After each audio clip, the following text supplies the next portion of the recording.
Hello,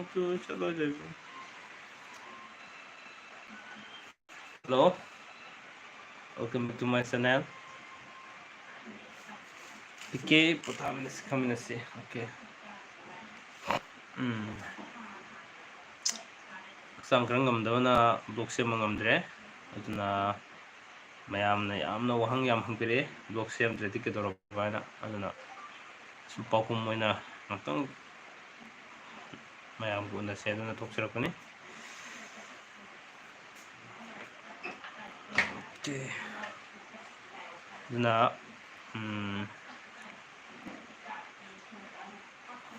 is there any online lebi makai tokpiro? Ngakang ang kuibedi ngamoy hakchang khara nungai de aduna wari watai ngak torga sigi oina blog su sema ngamdrabanina sum live sida mayamga ngasi nomagi sum tathok tasin kari kari toksige habai matam sum nainase.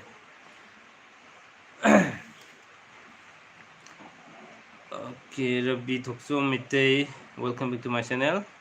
Kari insang sarage kaka. Ay insang ngasidi hawai cham na thongjere. Hakchang nungai dabagi. Salam nambi. Hi bro. Okay, hi. Okay, all of you welcome back to my channel.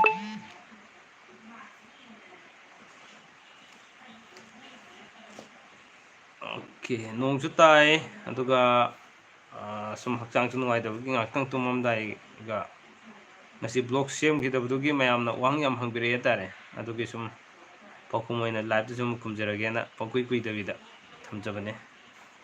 KSS Sunil Singh nungai bro tamo ki nungai jari Puspa Khaidem net chappe net chaprane ingi bro laptop ki baram no wal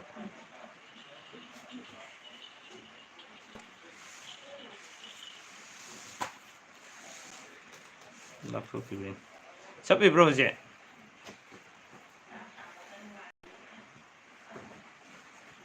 saksar bro sare sapteda. Okay, okay. Ngarang si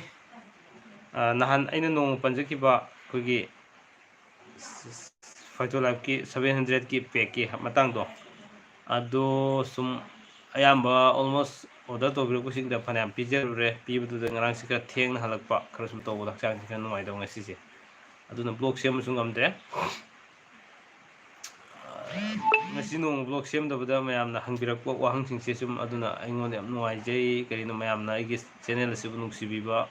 sum ngasi gi message habirakpa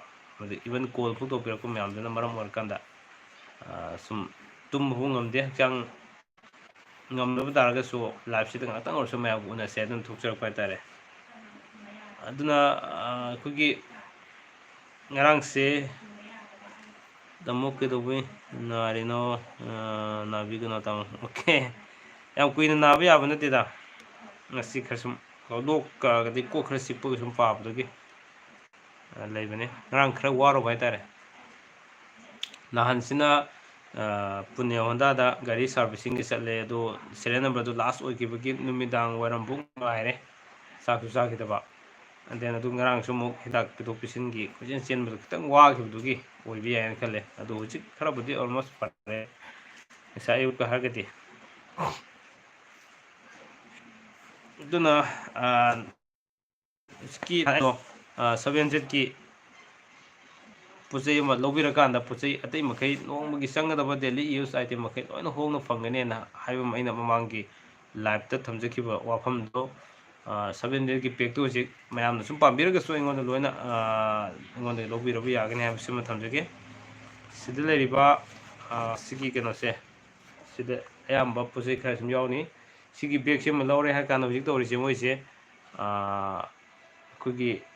puchei se daily use item makai loina hongna phangdaba tare. Okay, sigi matang su ainu phajana azum haijarage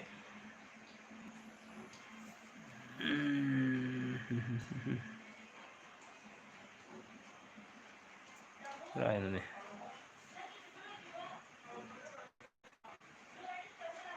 ꯃꯊꯣꯏꯁꯅ ꯃꯣꯏꯔꯥꯡꯊꯦꯝ ꯍꯥꯏ okay ꯍꯥꯏ ꯀꯔꯤ ꯃꯇꯥꯡꯒꯤꯅꯣ ꯃꯇꯥꯡ ꯊꯣꯏꯗꯣꯛꯄ ꯂꯩꯇꯦ ꯁꯨꯝ ꯉꯁꯤꯁꯤ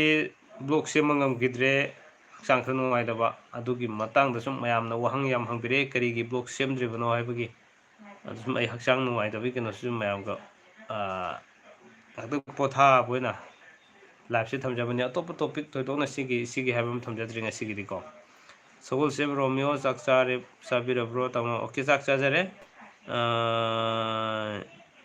ꯏꯁꯤꯡ ꯑꯁꯥꯕ ꯊꯛꯇ꯭ꯔꯕꯣ ꯏꯁꯤꯡ ꯑꯁꯥꯕ ꯊꯛꯏ ꯔꯨꯄꯦꯁ ꯔꯥꯖꯀꯨꯃꯥꯔ ꯍꯥꯏ ꯇꯥꯃꯣ okay welcome back to my channel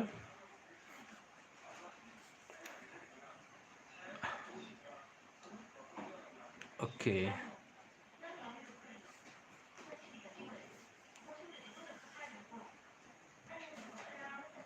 ꯀꯨꯏꯗꯤ ꯀꯨꯏꯖꯔꯣꯏ ꯉꯁꯤꯒꯤ ꯂꯥꯏꯐꯁꯤ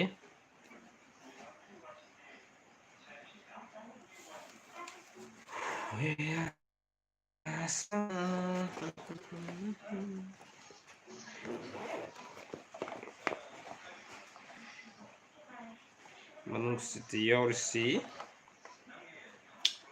ꯗꯦꯟ ꯀꯤꯌꯔ ꯍꯥꯏꯕ ꯑꯃ ꯌꯥꯎꯔꯦ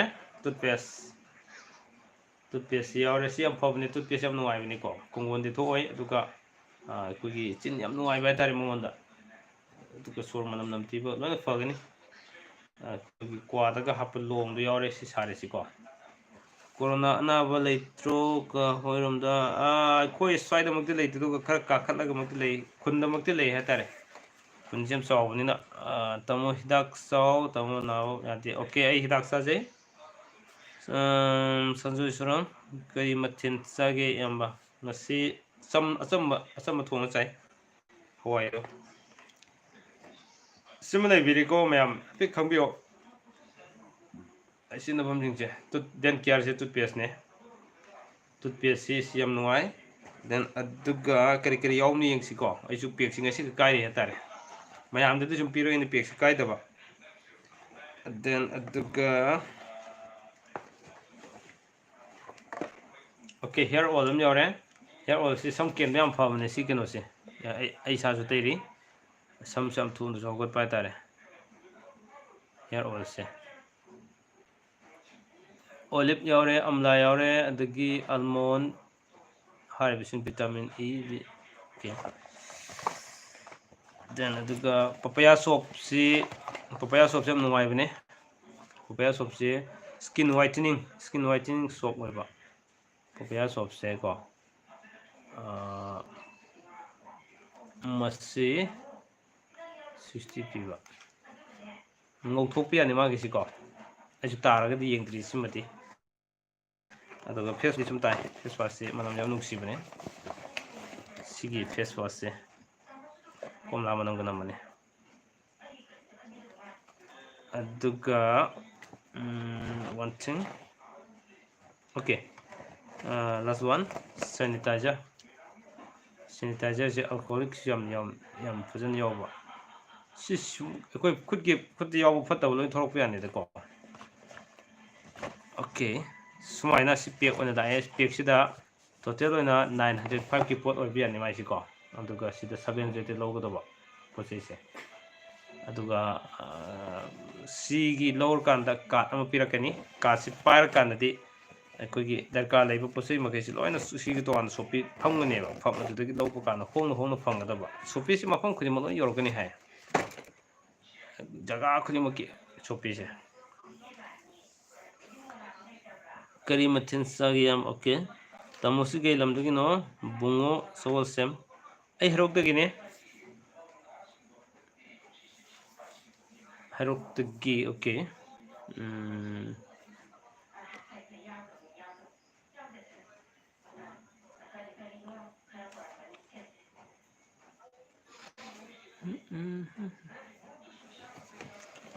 ꯄꯥꯝꯕꯤꯕ ꯌꯥꯎꯔꯁꯨ ꯁꯨꯝ ꯑꯣꯔꯗꯔ ꯇꯧꯕꯤꯔꯛꯄ ꯌꯥꯒꯅꯤꯀꯣ ꯃꯁꯤ ꯈꯨꯗꯣꯡꯆꯥꯕ ꯌꯥꯝ ꯂꯩ ꯁꯤꯒꯤ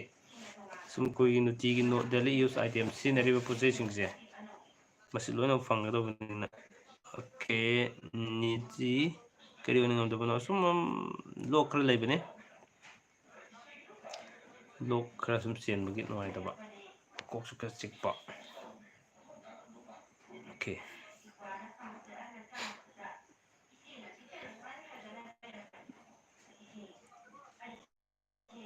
ꯄꯣꯛꯅꯕ ꯍꯥꯏꯕꯗꯣ ꯍꯥꯏꯕꯤꯔꯛꯇꯦ ꯃꯊꯣꯏꯁꯅꯥ ꯃꯔꯥꯡꯊꯦꯝ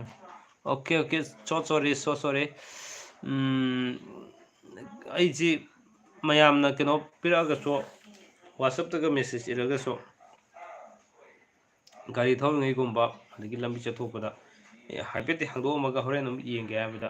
ꯑꯇꯣꯞꯄ ꯃꯦꯁꯦꯖ ꯑꯃꯨꯛ ꯂꯥꯛꯁꯤꯟꯕ ꯑꯗꯨꯗꯒꯤ ꯃꯈꯥꯗꯒ ꯂꯩꯈꯤꯕ ꯁꯨꯃꯥꯏꯅ ꯄꯥꯎ ꯐꯥꯎꯗꯕ ꯍꯦꯛ ꯀꯥꯎꯕꯁꯨ ꯀꯌꯥ ꯌꯥꯎꯋꯦ ꯑꯗꯣ ꯑꯃꯨꯛꯇꯪꯒ ꯔꯤꯃꯥꯏꯟ ꯇꯧꯕꯤꯔꯛꯑꯣꯀꯣ ꯍꯌꯦꯡ ꯐꯖꯅ ꯌꯦꯡꯁꯦ ꯃꯊꯣꯏꯁꯅꯥ ꯃꯣꯏꯔꯥꯡꯊꯦꯝ ꯑꯣꯀꯦ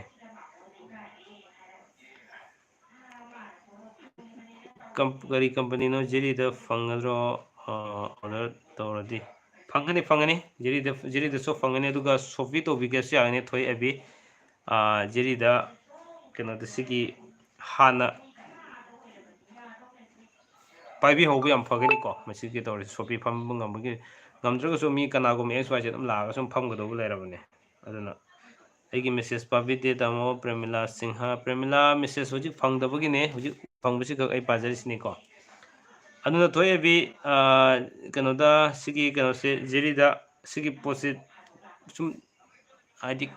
ꯏꯟ ꯗꯤꯇꯦꯜꯗꯣ ꯈꯪꯕꯤꯅꯤꯡꯕ ꯂꯩꯔꯒꯗꯤ ꯖꯤꯔꯤꯗꯁꯨ ꯁꯤꯒꯤ ꯄꯣꯠꯁꯤ ꯑꯩꯒꯤ ꯁꯥꯏꯠꯇꯒꯤꯁꯨ ꯊꯝꯕ ꯄꯥꯝꯖꯩ ꯑꯗꯨꯅ ꯀꯟꯇꯦꯛ ꯑꯃꯇꯪ ꯇꯧꯕꯤꯔꯒꯗꯤ ꯄꯥꯎꯗꯣ ꯐꯥꯎꯅꯁꯦ ꯀꯩ ꯂꯩꯒꯦ ꯍꯥꯏꯗꯣꯀꯣ ꯑꯩꯒꯤ ꯅꯝꯕꯔꯗ ꯑꯩ ꯅꯝꯕꯔ ꯄꯤꯖꯕꯗꯣ ꯕꯦꯁ ꯂꯦꯚꯦꯜꯗ ꯑꯩꯒꯤ ꯕꯦꯁ ꯂꯦꯚꯦꯜꯗ ꯁꯨꯝ ꯃꯇꯦꯡ ꯌꯥꯝ ꯆꯥꯎꯅ ꯄꯥꯡꯖꯔꯛꯀꯦ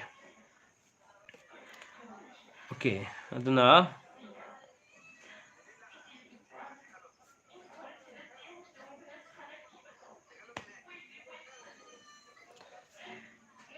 ꯉꯁꯤꯗꯤ ꯑꯔꯥ ꯁꯛꯐꯝ ꯇꯧꯔꯕꯅꯤ ꯃꯥꯏꯐꯥꯎ ꯇꯥꯗꯦ ꯉꯁꯤ ꯅꯣꯡꯉꯥꯟꯕꯗꯒꯤꯀꯣ ꯑꯗꯨꯅ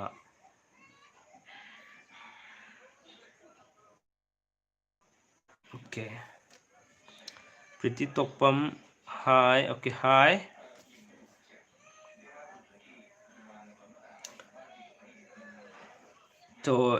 ꯆꯂꯥꯝ ꯅꯝꯕꯤꯅ 70059